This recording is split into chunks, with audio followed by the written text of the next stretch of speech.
Buenos días, muchas gracias a todos por acompañarnos el día de hoy. Vamos a dar un par de minutos para que se incorporen todos los participantes y damos inicio. Muchas gracias.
Buenos días a todos. Muchas gracias por acompañarnos el día de hoy. El día de hoy vamos a dar un webinar muy interesante con el contexto general de PCI. Y para dar esta plática nos acompaña Rogelio Nava, un gran amigo de nosotros. Él es licenciado en Contaduría por la UNAM, auditor de sistemas de información certificado CISA por ISACA, cuenta con diplomado en seguridad de la información y un diplomado en sistemas de información en un entorno web por el ITES. por el ITES. Tiene más de 25 años de experiencia en el sector financiero, con experiencia relevante en la operación, gestión y auditoría de sistemas de centros de cómputo, de misión crítica e infraestructura de cómputo, desarrollo de sistemas, telecomunicaciones y seguridad. Cuenta con experiencia relevante en la realización de auditorías de tecnologías y seguridad de la información basadas en riesgos en los 10 bancos más grandes del sistema financiero mexicano, la Bolsa Mexicana de Valores, Mexder, Indeval y en diversas entidades de ahorro y crédito popular. Se ha especializado en prácticas de gobierno corporativo, gestión de riesgos y cumplimiento para tecnologías y seguridad de la información y operaciones. Una disculpa, por favor, tengo un tema con la garganta.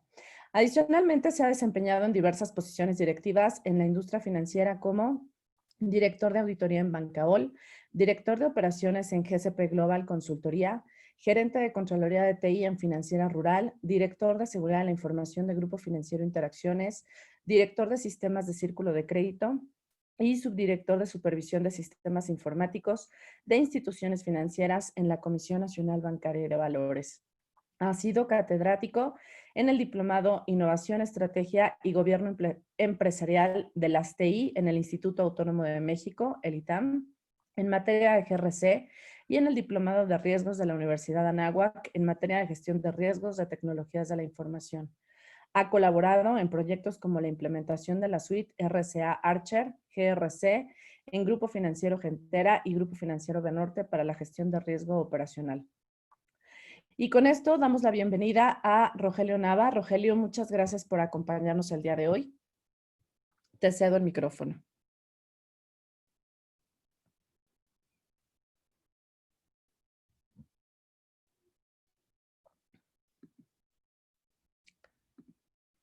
Rogelio, creo que tienes tu micrófono en mute.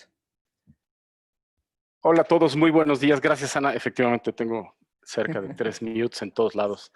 Muy buenos días a todos. Es un gusto estar con ustedes aquí hoy en día. Espero que esta información que vamos a compartir con ustedes les resulte muy útil. Me gustaría comenzar por explicar el contexto general de la norma y al final tendremos un espacio para hacer preguntas que con mucho gusto vamos a responder.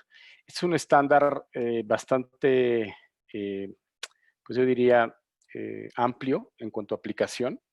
El objetivo que pretende es, pues, proponer una serie de mejores prácticas para la protección de la información de los tarjetavientes. Entonces, vamos a comenzar.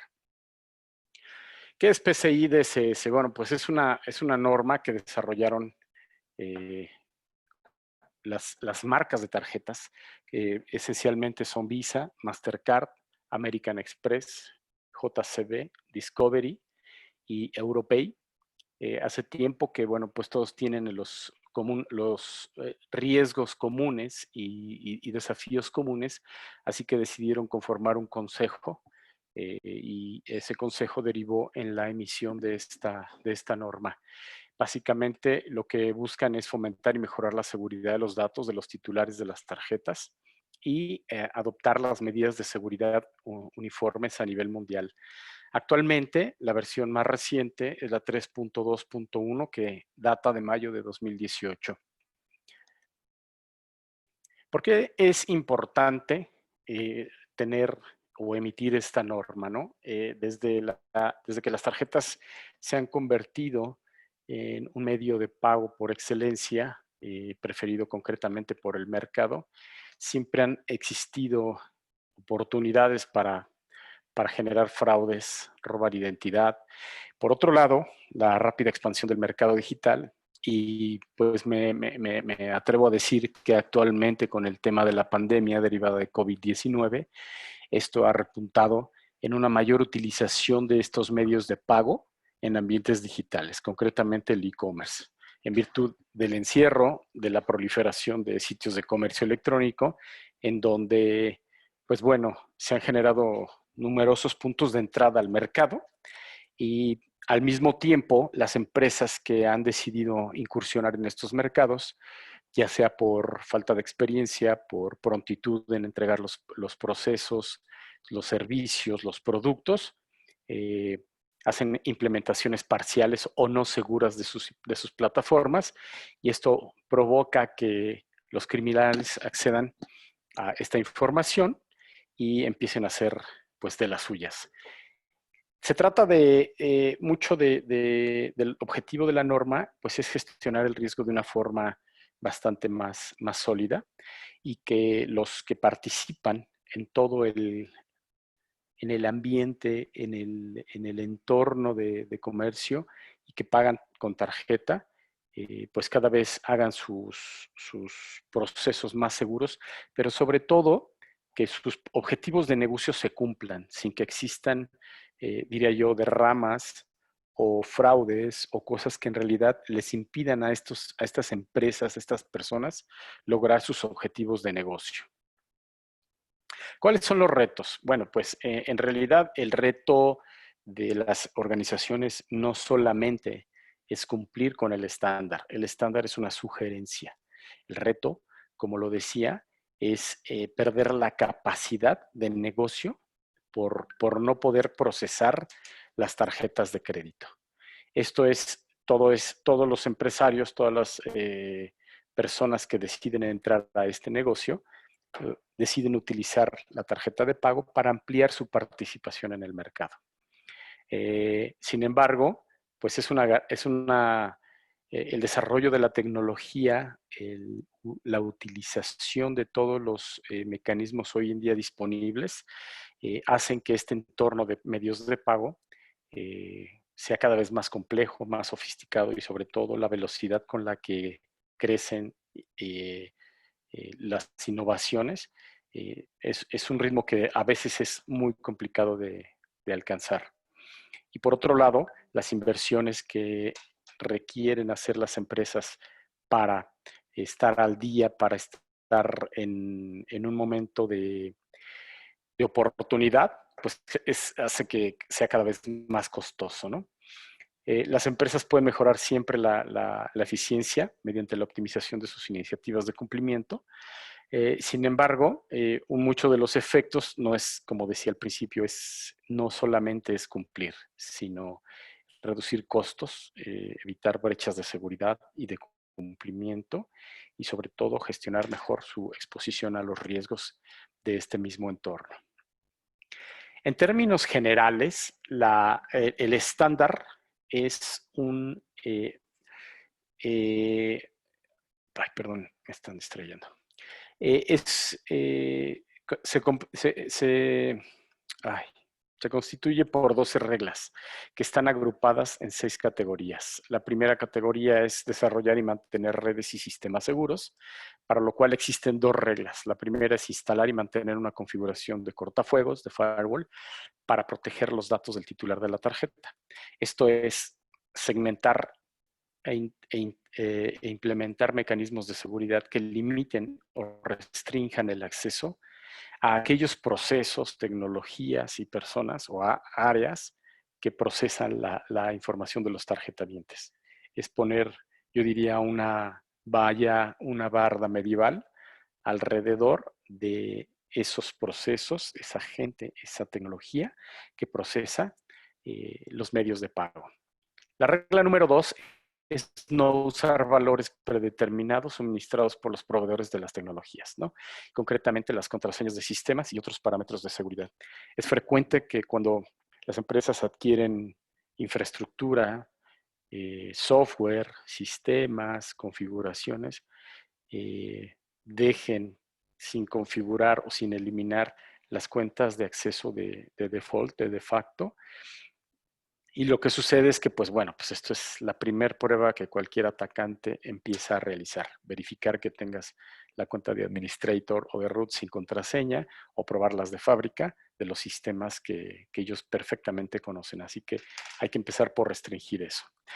Yo voy a dar aquí una visión general y me gustaría que así la consideren porque cada una de estas reglas tiene subreglas ya mucho más específicas que tienden a proporcionar la guía específica para proteger la información.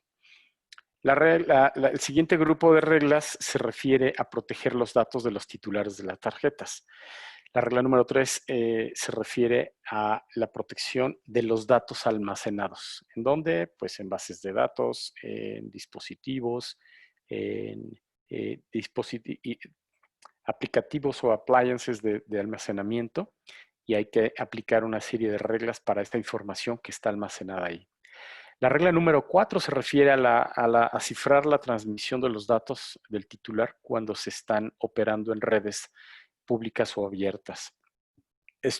Por eso es importante, en un ejemplo muy clásico, es desde la terminal punto de venta en donde nosotros como consumidores insertamos nuestra tarjeta de crédito o tarjeta de débito, desde ahí debería ese dispositivo comenzar el cifrado de la información que se va a transmitir. Desde ahí hasta que llega al último punto de autorización, que es al final quien otorga o rechaza la solicitud de autorización que se está haciendo a la tarjeta.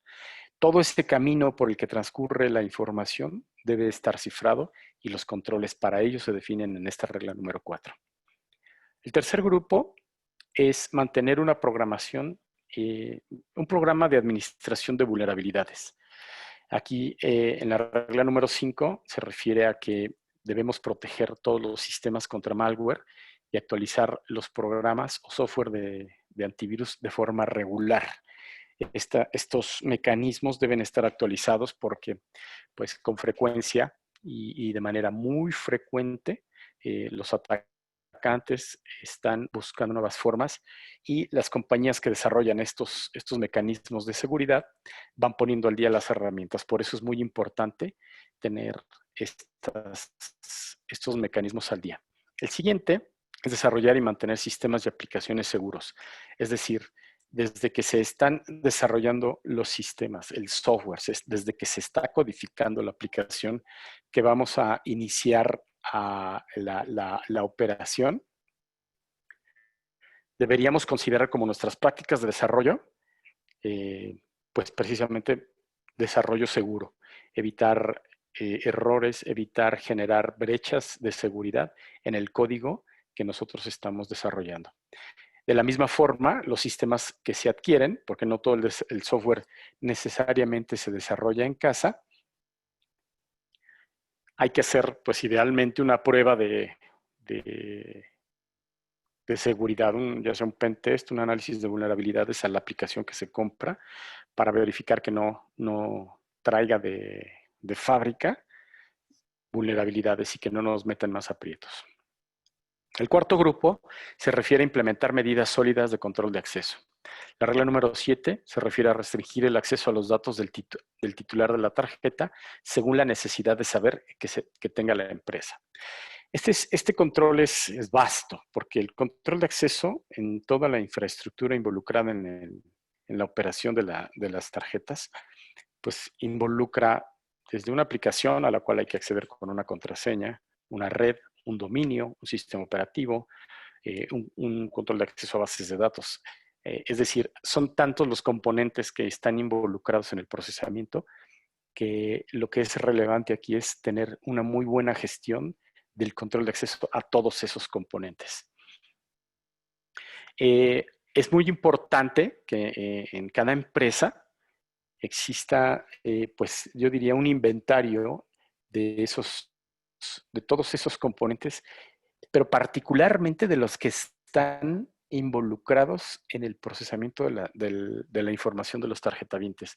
No significa esto que porque ustedes acepten pagos o emitan tarjetas o produzcan tarjetas o sean un procesador ahorita vamos a ver un poco más adelante en qué ámbitos aplica, tengan que asegurar toda la empresa.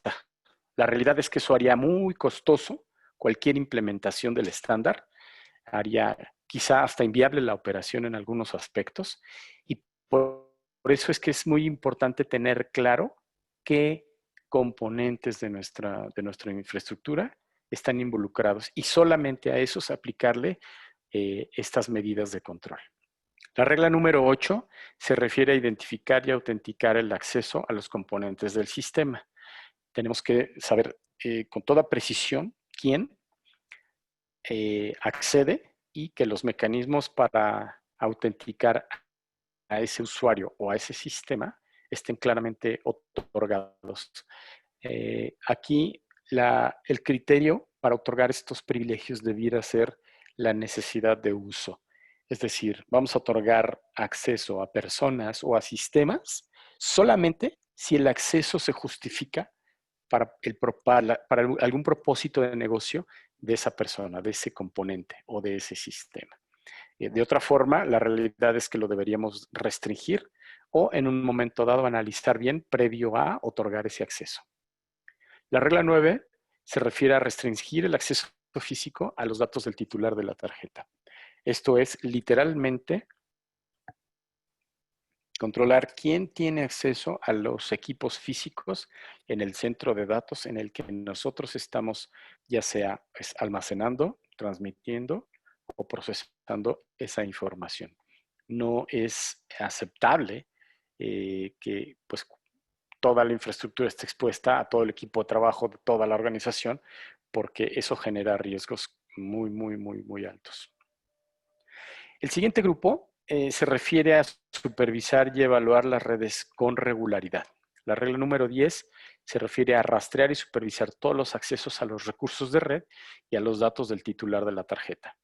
Nosotros tenemos que hacer, pues, digamos, un diagrama de topología, un inventario de los componentes que nos permita con toda claridad conocer el flujo de la información del titular de la tarjeta a través de nuestra infraestructura, cómo fluye, cuál es el camino preciso, qué mecanismos de seguridad están involucrados, qué componentes de tecnología están involucrados para poder tener un mejor control de toda esa infraestructura. La regla número 11 se refiere a probar periódicamente los sistemas y procesos de seguridad. Esto es que nosotros, porque ya instalamos, porque ya cumplimos con la norma, porque ya generamos la documentación, y dijimos que ya cumplimos, podemos cruzarnos de brazos. La realidad es que es muy frecuente que dentro de los mismos equipos de tecnología se realicen cambios a esta infraestructura y a estos componentes que idealmente deben estar controlados, pero lo que es más relevante es que estos cambios que se hagan a la infraestructura no generen brechas, no generen vulnerabilidades a al entorno de control de PCI, porque en ocasiones si ese cambio no se analiza adecuadamente o completamente, lo que estamos haciendo nosotros mismos como responsables de esta gestión es abrir vulnerabilidades que ya se habían atendido, que se habían mitigado. Por eso es muy importante que estas pruebas se realicen periódicamente con el único objetivo de garantizar que siempre se están, que están funcionando los controles. El último grupo se refiere a mantener una política de seguridad de la información que precisamente aborde todos estos temas y sobre todo al aspecto humano, que en general y por estadísticas resultan ser siempre el eslabón más débil en la cadena de protección de los datos. Así que debemos regular dentro de la organización este comportamiento de todo el equipo a base de políticas, de procedimientos, asignando responsabilidades, que sí, que no se puede hacer y difundirlo, particularmente entre el equipo involucrado en el procesamiento de la información de los tarjetavientes, pero a nivel concienciación en toda la organización de que todo el equipo genere la cultura, toda la organización esté compenetrada y que a todos permee la cultura de seguridad. Porque aquí, nuevamente, como digo, es el aspecto humano la parte más débil. Entonces, si pensamos que solamente la gente involucrada son los que deben apegarse a esto, lo que sucede es que por no informar a alguien que no necesariamente está involucrado con el procesamiento, resulta ser que ellos son quienes están generando fugas de información. Por eso es importante tener una política, pero sobre todo difundirla y echar a andar programas de concienciación, pues dependiendo de cada organización, de cada negocio, debieran ser de forma permanente idealmente. ¿Cuál es la aplicación específica del estándar? ¿No? Aplica, pues en general, a todas las entidades que participan en el procesamiento de pago, como por ejemplo los comercios. ¿Quiénes son los comercios? Pues bueno, eh, restaurantes, agencias de viajes, establecimientos, tiendas de autoservicio, kioscos que están en las plazas, agencias de autos, en fin, el universo en este sector de comercios es amplísimo, pero esencialmente es cualquier empresa que reciba una tarjeta para recibir un pago. Los procesadores, que son las empresas que se encargan de proporcionar servicios de medios de pago a los comercios y transferir hacia los adquirentes, que son generalmente quienes custodian todo pues el dinero de los comercios y colectan toda esa cobranza eh, y que generalmente son quienes autorizan las transacciones, ¿no? Ellos son quienes tienen generalmente el acceso a la disponibilidad de saldo, a la disponibilidad de crédito y son quienes autorizan o no las transacciones. Las entidades emisoras, que suelen ser tanto el adquirente como las entidades emisoras, hoy en día suelen ser los bancos, pero ya cada vez hay más participantes que tienen la posibilidad de hacer este rol. Es decir, hay adquirentes no bancarios y emisoras no bancarias. Eh, los emisores son literalmente quienes emiten la tarjeta. Si observan sus tarjetas, independientemente de la marca y del aspecto que tengan, por atrás dice esta tarjeta es propiedad de o es emitida por, y ahí viene el nombre del emisor. Y los emisores son quienes gestionan ese permiso ante las marcas y son quienes se conectan con las marcas a nivel internacional y proporcionan los pagos en toda la red de medios de pago. Y los proveedores de servicio. Los proveedores de servicio son, híjole, aquí hay muchísimos también. Quienes venden el sistema, quienes rentan el sistema, quienes hostean los sistemas, quienes desarrollan los sistemas, quienes hacen todo el embosado o la producción de la tarjeta física, quienes desarrollan aplicaciones novedosas para poder utilizar estos medios de pago, quienes les funcionan a determinadas empresas como promotores comerciales de las tarjetas, o quienes están de alguna forma promoviendo el servicio de algún comercio para recibir, y ellos mismos reciben pagos de tarjeta. En fin, aquí también el universo es vastísimo, así que esto también les aplica a esos proveedores de servicios, siempre y cuando estén relacionados con el procesamiento, transmisión y almacenamiento de la información de los tarjetavientes. Este estándar aplica a todas las entidades que almacenan, procesan o transmiten datos del titular y o datos confidenciales de autenticación, que ahorita vamos a ver cuáles son. Los datos del titular de la tarjeta y los datos de autenticación, digamos que los podemos agrupar en dos grupos. Los datos de los titulares son generalmente el número de cuenta principal o el PAN, el Principal Account Number. Aquí estoy usando acrónimos que son muy del estándar, discúlpenme. Si ustedes buscan el estándar, trae un glosario de términos completo de todos estos acrónimos, que concretamente se refiere a los 16 dígitos de la tarjeta, el nombre del titular de la tarjeta, la fecha de vencimiento de la tarjeta y el código de servicio. Esos son los datos del titular de la tarjeta. Y los datos confidenciales de autenticación comprenden el contenido completo de la pista, los datos de la banda magnética o datos equivalentes que están en un chip. Las bandas magnéticas tienen dos tracks, el track 1 y el track 2. La diferencia entre uno y otro básicamente que el track 2 no trae el nombre del titular. Tienen el CAB2, el CBC2, el CBB2 o el CID, que son los números que generalmente están impresos en la parte posterior de la tarjeta a un lado de la firma. Ese no viene dentro de la banda magnética ni en el chip, solo está impreso en la tarjeta y sirve para transacciones de tarjeta no presente. Es decir, en el e-commerce, cuando ustedes están comprando en Amazon, por ejemplo, no les piden, más bien les piden este número solamente ahí, pero cuando están pagando su tarjeta y la insertan o la deslizan en una terminal punto de venta, ahí no tiene nada que ver el CBB.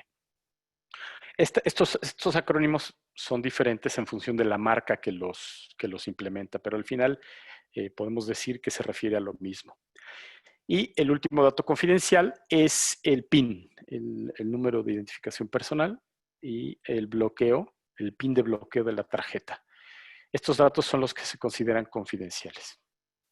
Ahora, ¿qué está permitido almacenar y qué no? Esta tablita creo que ejemplifica bastante bien el racional de almacenamiento de los datos. Una vez, aquí quisiera yo dividir dos grandes grupos de involucrados. Las empresas que emiten las tarjetas y los que la procesan. Los emisores y los adquirentes generalmente pueden utilizar los datos de la tarjeta para un uso posterior a la transacción o la autorización. ¿Por qué? Porque ellos son quienes emiten la tarjeta y la necesitan, por ejemplo, el nombre del titular, la fecha de vencimiento para producir la tarjeta, para embosar la tarjeta. Ellos necesitan esto para tener siempre una gestión de la línea de crédito o del expediente de la persona en el caso de las tarjetas de débito. Ellos sí necesitan, si hay una razón de uso para ellos de esta información posterior a las transacciones de autorización. En el caso de los procesadores o de los comercios, ellos no requieren esta información posterior a la autorización, porque ellos no administran la tarjeta.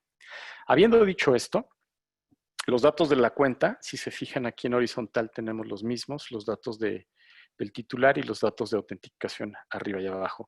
¿Cuáles son los elementos? El número de autenticación principal, pues está permitido el almacenamiento, sí.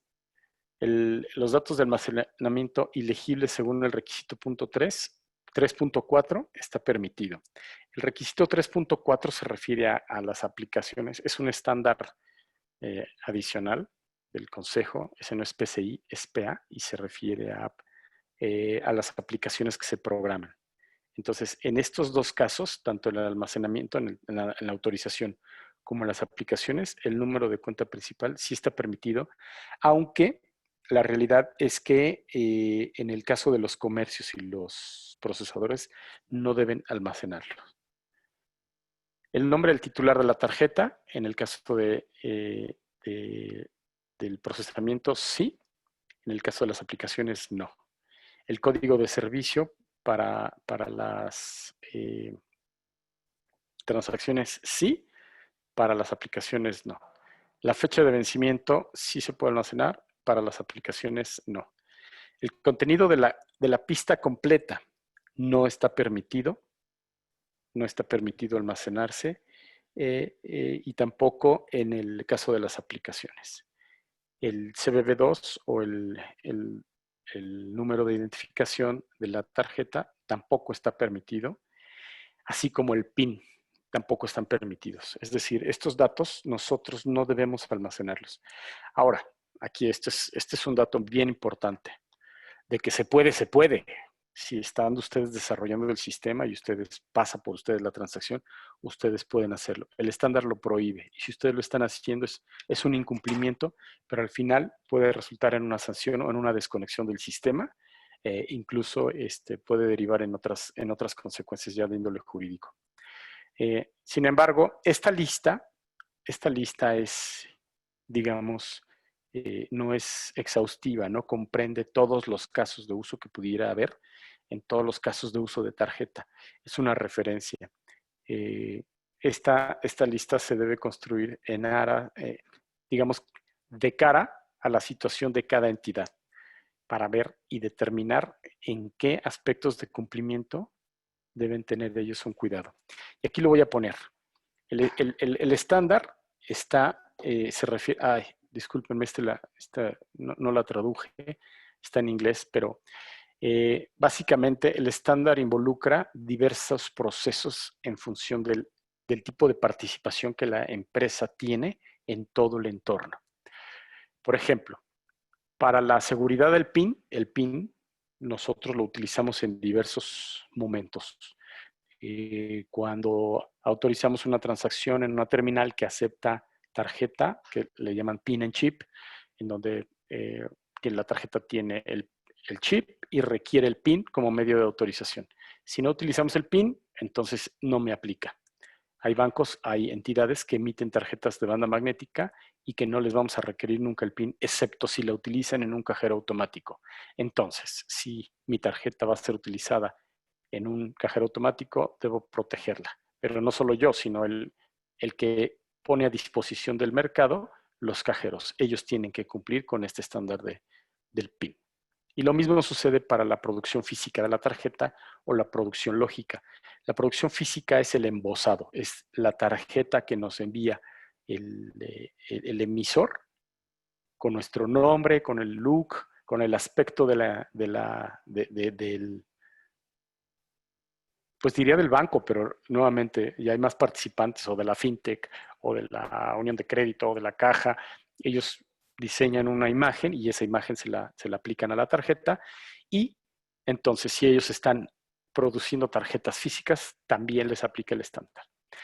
En el caso más reciente de las fintechs, que son entidades de tecnología que brindan servicios financieros, ellos emiten ya tarjetas lógicas, es decir, no la producen físicamente, pero está disponible un número de tarjeta con el PAN, con el nombre, con la fecha de emisión, con el CBB, pero dentro de mi aplicación. Y yo puedo usar esta tarjeta en comercio electrónico. Si voy a generar ese tipo de tarjetas lógicas, también estoy obligado a cumplir con el estándar. Quienes proveen servicios de token para autenticar transacciones, para realizar transacciones en Internet o entre diferentes sistemas, también están obligados a observar el estándar. ¿En qué otros casos? Cuando tenemos una aplicación de pagos, que es, por ejemplo, pues el e-commerce, ¿no?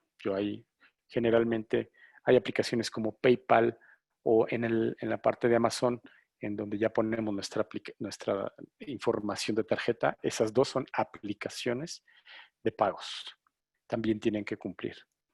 En las transacciones que involucran el PIN y sobre todo el PIN de manera física se implementa en un dispositivo físico que se llama el Hardware Security Module, que es un dispositivo de alta seguridad en el que se custodian, tiene muchas funcionalidades, se custodian las semillas de los pines, las semillas de los tokens, el PIN como tal, el hash del PIN, en fin, es un módulo físico que generalmente va en un rack y al cual se conectan todas estas aplicaciones de pago y a través de las APIs y a través de una adecuada y sobre todo robusta identificación y autenticación de usuarios y de procesos.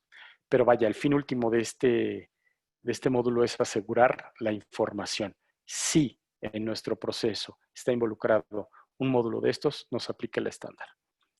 La encripción punto a punto. Nuevamente, el ejemplo que yo mencionaba de la terminal punto de venta, que es en donde hay una interacción entre de mi información hasta quien me la autoriza, todo ese flujo tiene que estar encriptado.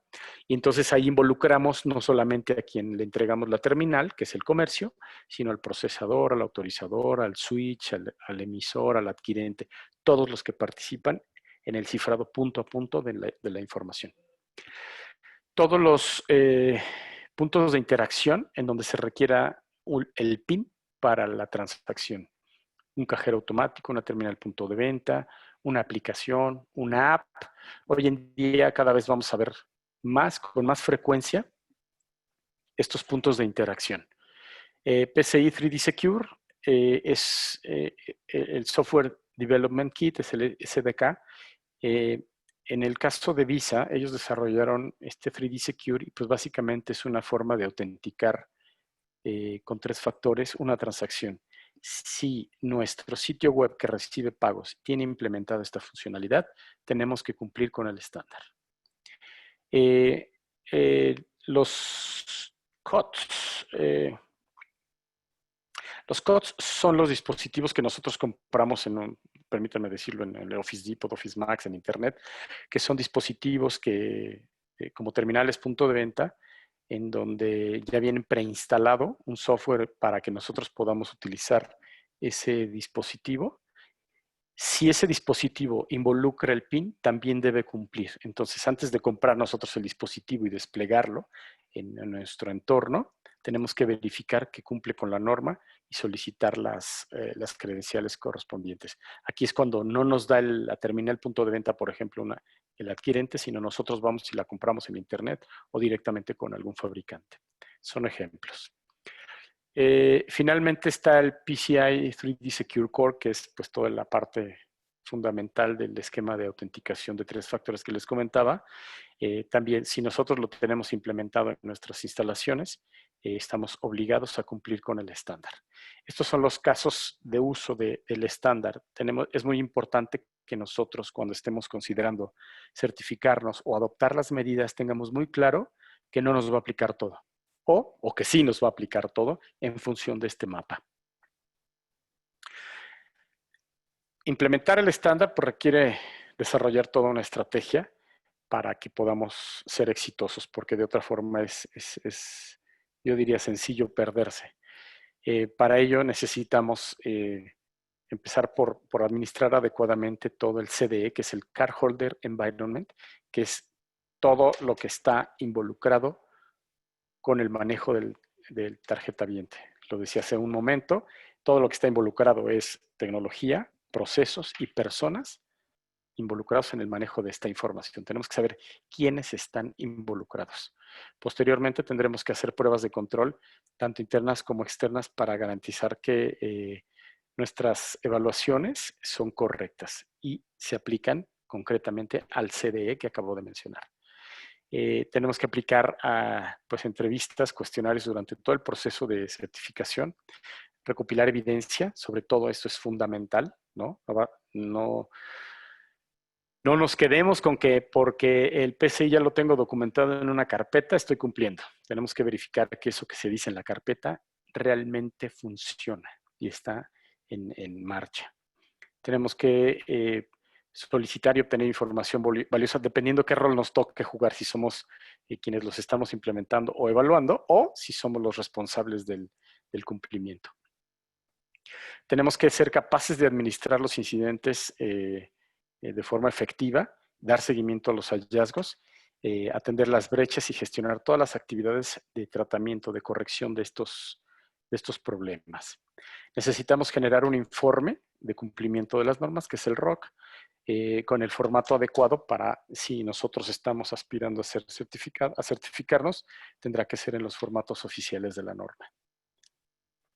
¿Cuáles son los principales beneficios de implementar la norma? Bueno, pues ganamos visibilidad completa, punto a punto, de todas las actividades involucradas en el cumplimiento y los riesgos en los procesos de nuestro negocio. Reducimos el tiempo de la investigación de los requisitos cuando nosotros estamos ya en marcha, operando esto. A veces investigar si cumplimos o no cumplimos sobre determinada norma se vuelve complicado porque no la tenemos documentada. Teniendo bien implementado el estándar, no solamente nos permite controlar y realizar investigaciones útiles, sino adicionalmente podemos generar la evidencia y las respuestas necesarias en caso de, aquí le llamamos una parte interesada, pero una parte interesada puede ser un auditor interno, un auditor externo, un QSA, que es el auditor que certifica el estándar y quienes nos otorgan el estándar. Si ustedes son una entidad financiera y son supervisadas, además, por la Comisión Nacional Bancaria de Valores, la Comisión Nacional de Seguros y Fianzas, la Comisión del Sistema de Ahorro para el Retiro, Banco de México, son las principales autoridades que se encargan de la supervisión y del cumplimiento de la regulación, pero hoy en día la regulación, por lo menos en el sector bancario, ya la manifiestan como el estándar a seguir, como uno de los estándares a seguir. Así que cuando tengamos una visita de inspección de estas autoridades, tendremos la posibilidad de entregar la evidencia de manera estructurada, ordenada y proporcionar una adecuada respuesta. Tendremos mayor precisión en las pruebas de controles, mucha más exhaustividad, o sea, más rigor en las pruebas de esos controles y una mejor cobertura en la generación de informes, ¿no? Adicionalmente, podemos distribuir estas tareas de evaluación y corrección entre todos los responsables, todos los accountables. Dentro de las organizaciones hay organizaciones pequeñas que podemos decir que operan la entidad, no sé, con entre 20 y 30 empleados, o tenemos grupos financieros que en realidad son bastantes decenas de miles de personas. Cuando ese es el escenario, generar la información relevante y asignar las responsabilidades se vuelve todo un reto. Podemos obtener también rastreo de problemas, aquí mejorado, porque ya sabemos en dónde están las cosas, sabemos quién es el responsable, sabemos qué hay puesto, y si hay alguna brecha que se genera, podemos rastrearlo de mucho mejor forma, ¿no? Y consolidarlos de mejor forma, y adicionalmente podemos cruzarlo con otros componentes de nuestros procesos de negocio. Finalmente, podemos crear informes sobre el rendimiento de PCI. Generalmente, la conversación con la alta dirección o con el consejo de la organización, aquí estoy empleando lenguaje muy amplio, porque en medios de pago hay muchas empresas. Si en las preguntas surgiera algo, podríamos abordarlo de manera específica. Pero lo que yo comentaba es que generalmente cuando tenemos una conversación con la alta dirección, poderles explicar por qué debemos cumplir, por qué necesitamos hacer esta inversión, por qué necesitamos implementar y gastar todo lo que se nos pide, es importante, se vuelve todo un reto.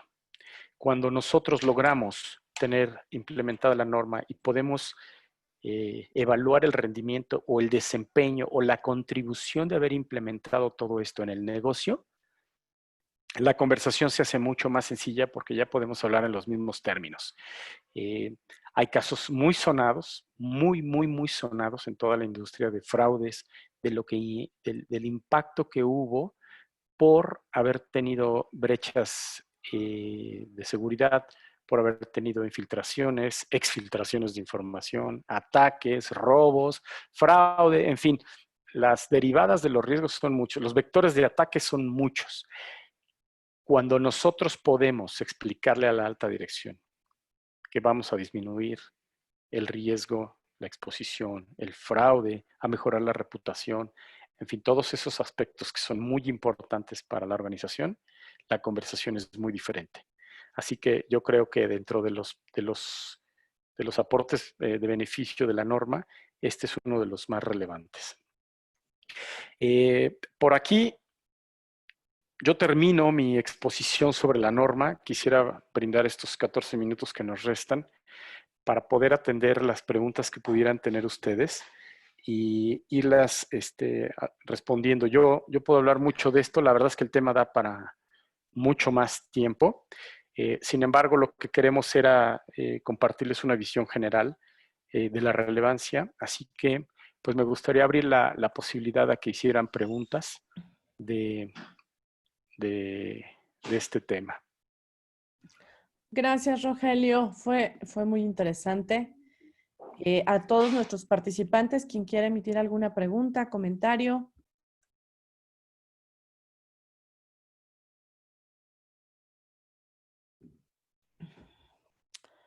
Me parece que fue muy completa y muy clara porque... ya tenemos una pregunta, Rogelio. Nos escribe Juan Carlos Cruz, menciona, hola, buen día. En mi caso me gustaría saber en qué porcentaje de industrias en México, cuántas organizaciones hay ya certificadas en PCI. Caray, es una pregunta de la cual no tengo la respuesta. No tengo una estadística, pero yo creo que no estamos ni cerca de que todos los involucrados en el sector de medios de pago cumplan cabalmente con la certificación. Yo creo que todavía hay mucho por hacer en el sector. No podría, sin embargo, pues sí, lo que sí podría hacer Juan Carlos es investigar el dato y compartírtelo con mucho gusto si nos compartes un correo para hacerte llegar la respuesta. Disculpa por Gracias, esto, Juan Rogelio. Carlos. Es como complicado, ¿no? Por el número de empresas, para empezar, que hay en México y de esas cuántas deberían de estar ya alineadas. Y fíjate si me permites complementar, Ana, Claro, claro. el sector de medios de redes de medios de disposición es el nombre formal en México por las autoridades, concretamente la Comisión Nacional Bancaria y de Valores. Ellos tienen un padrón de estas entidades. Incluso para la autoridad ha sido complicado conformar el patrón, digamos, completo, porque hay empresas que me ha tocado ver prospectos de clientes que me dicen, oye, ¿y a poco le tengo que reportar esto a la comisión? Oye, yo no sabía que me tenía que dar de alta. Oye, yo no sabía que tenía que registrarme y no obstante están operando.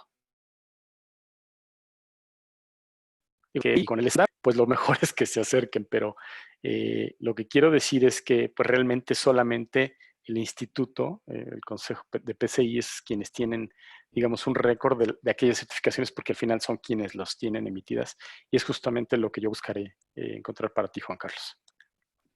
Gracias, Rogelio. Jorge Mayer también nos hace una pregunta. ¿Qué sugieren para la protección, es decir, el compliance de seguridad? Por ejemplo, IPS, IDS, firewall, eso en perímetro y a nivel de host.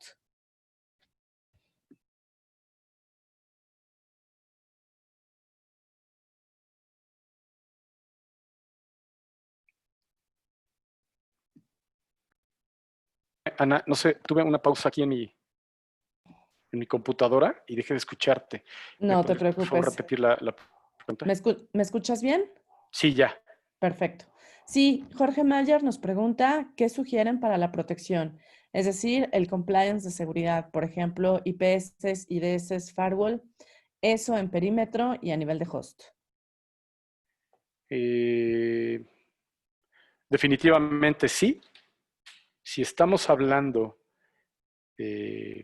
permíteme ir de lo general a lo particular, eso debiera estar en un entorno de toda la organización, sí o sí. Si además procesan tarjetas de crédito, de débito, eso debiera estar de manera interna aún para proteger toda la infraestructura que está involucrada en el procesamiento, transmisión y operación, los procesos de negocio internos de las tarjetas. Es decir, habrá áreas que no es relevante.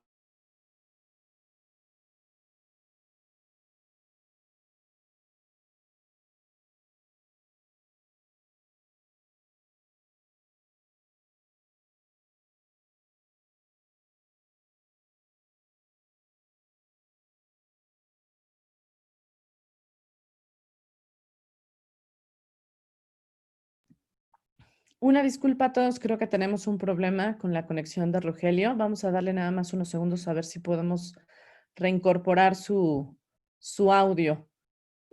Ustedes saben que estos son parte de los problemas técnicos de estos tiempos. Entonces, si nos permiten unos segundos Hola, para recuperar el audio de Rogelio. Rogelio, ya te escuchamos nuevamente. discúlpame, ¿en qué se quedaron? Eh, O ni siquiera me escucharon, ¿verdad? no, si nos repites, por favor, la respuesta. Con gusto. Eh, de manera general, estos mecanismos, el firewall, el IDS, el IPS, debieran estar en la organización. Si además esta organización de la que se pregunta o la que de quien hace la pregunta procesa tarjetas, medios de pago, debiera además de ponerlos en el perímetro, habría que ponerlos también en el perímetro de aquellos procesos e infraestructura y personas involucradas en el pago. Es decir, sí es recomendable tenerlos definitivamente a nivel global, en el perímetro de la organización, pero también en las áreas que procesan estos pagos. Ahora, si ustedes tienen una red plana dentro de la organización y ahí están mezclados todos, incluyendo los que operan la información del tarjetaviente, eso implica que toda la red está involucrada en el cumplimiento de PCI. Por eso, antes de empezar a hacer una implementación, habría que segmentar esos procesos, tecnología y gente, para que lo que pongan en marcha les aplique solamente a esas personas, a esas infraestructuras. No a todos, porque si no va a ser muy caro. Gracias, Rogelio. Tenemos otra pregunta de Abraham Tamanis Castillo. Nos dice, hola, buen día. ¿Cuál es la mejor brecha de seguridad que manejan para no filtrarse a la base de datos de todas las contraseñas y pines? Yo creo que debió haber querido decir herramienta más que brecha. Sí, la realidad es que son varias herramientas si queremos asegurar una base de datos y solo digo, no conozco el caso específico, pero bueno, permítanme ilustrarlo, me voy por las piedritas. Pues tenemos un servidor que tiene instalado un sistema operativo y que en ese sistema operativo tiene instalado un software que es el manejador de base de datos, la marca y el sabor que ustedes quieran, y ese contiene la información. Entonces, si se fijan, son como, nada más en ese aspecto, son tres capas. La del sistema operativo, la de la base de datos y luego el usuario de la base de datos. Pero ese servidor está conectado a una red. Entonces, también tendríamos que limitar o restringir el acceso a través de la red a ese servidor. Dentro de la base de datos, el usuario debería tener privilegios restringidos. No puede crear o borrar bases de datos o le vamos a dar acceso a todo. Es aquí en donde tenemos que aplicar el principio de la necesidad de uso. ¿Para qué quiere entrar esa persona? Entonces tenemos que hacer un análisis de toda la gente que va a tener acceso a la base de datos para darles el acceso que les corresponde con base en su rol dentro de la organización. Entonces, la respuesta, aunque un poco general y ambigua, lo que quiero decir es que son muchos o pueden ser varios los controles involucrados en proteger una base de datos. Ana, Robert Mendoza por el chat mandó una pregunta. ¿Me Sí, claro. permites leerla? Adelante. Dice, en el caso de los pen test que se deben realizar para la certificación, ¿se debe efectuar solo sobre los activos que participan o transportan la información sensible del tarjetaviente? Sí, la respuesta es sí, aunque, a ver, la pregunta es sobre los pen test, las pruebas de penetración. La norma lo requiere, Y sí, si estamos hablando de PCI, sí debería hacerse solamente esos activos, ¿no? Nuevamente aquí tiene que ver, esto es una práctica, los pen test son una práctica que desde mi perspectiva debiera ser bastante más frecuente dentro de las organizaciones por aquello de los cambios que yo comentaba. La respuesta, Robert, es sí. Ahora, si ustedes además manejan otra información sensible o tienen otros procesos de negocio, la recomendación es que los hagan extensivos a también esos activos. Si me puedes confirmar, Robert, por el chat, si te respondí, te lo agradeceré. Si quieres, Ana, continuamos con la siguiente. Claro, bueno, por aquí creo que es la única. Déjame validar en redes sociales si tenemos alguna otra. Robert ya nos confirma que muchas gracias, que sí quedó clara la respuesta. Axel Fuentes, ¿ya me escuchaste? Porque también decía que no se escuchaba. Fue cuando tuviste la interrupción. Ok. Pero bueno, me parece que son todas las preguntas. A todos los participantes les recordamos que les vamos a hacer llegar el link de este webinar, el cual también está siendo transmitido en vivo en nuestras redes sociales, que cualquier duda o comentario o asesoría que requieran, estamos a sus órdenes. Y que si no hay más preguntas, damos por concluido este webinar y los invitamos a nuestro próximo webinar de la siguiente semana. Rogelio, si me ayudas. Ay, discúlpame, se me fue un clic. Listo. La próxima semana vamos a hablar de hardening desde una perspectiva de riesgo. Muchísimas gracias a todos por su participación. Gracias, Rogelio, muchísimas gracias. Me parece que fue muy interesante y los invitamos incluso a que si quieren que ahondemos en alguno de estos temas que el día de hoy Rogelio abordó, con mucho gusto nos lo hagan saber y programamos un webinar, más webinars específicos sobre este tema.